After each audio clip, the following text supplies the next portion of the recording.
Welcome back. Now let's add the wind here also to our mist simulation. But as we're going to do some changes to our wind, let's jump out and duplicate our wind node here and let's rename it to wind mist. Okay, so dive in and here we have our visualization for our volume velocity field. So let's take a look. I think we should reduce our scale a bit, so we add less curl noise here for our mist and the direction will be more visible. And also let's increase the pulse length so the noise is moving a bit slower and not changing so fast.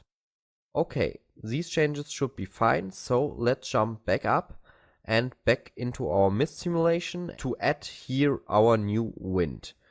So let's drop down a source volume node. Let's call it source wind. Okay.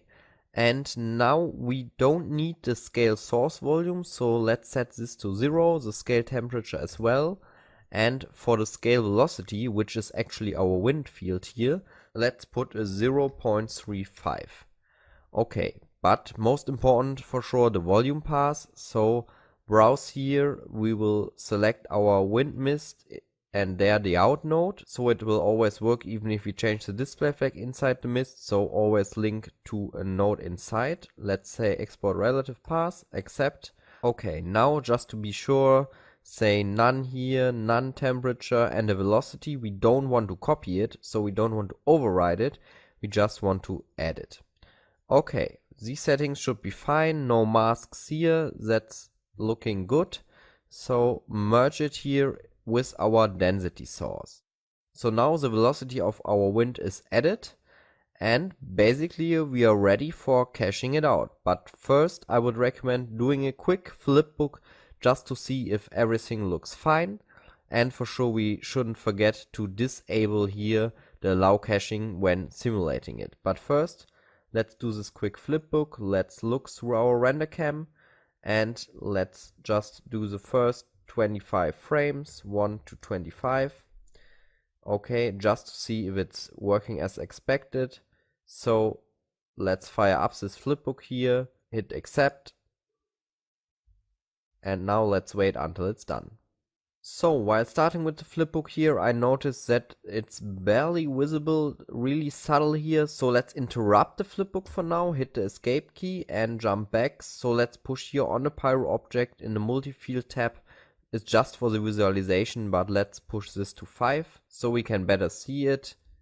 Now it's more visible. Here you can see it like it's rising up. So let's put a 15 here just for visualization purpose. Okay. So again, back to our render cam and let's start again a new flipbook. You can close the old one and just hit again here the render flipbook button. So the flipbook is done now. Now you can see the first results here, like it's rising up and get pushed away by the wind. So that looks like it's working as expected.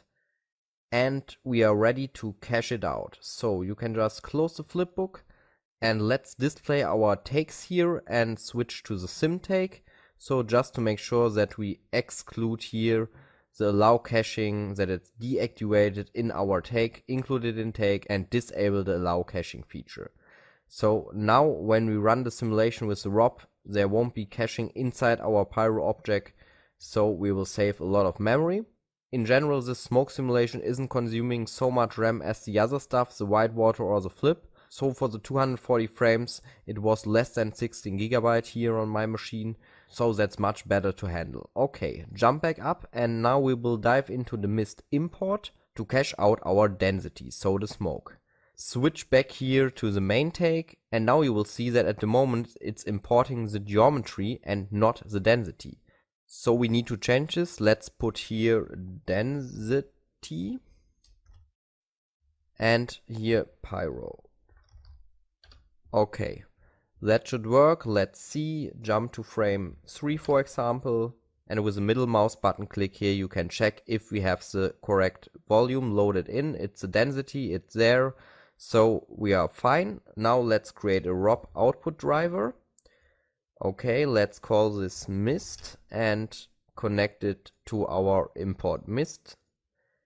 That's fine.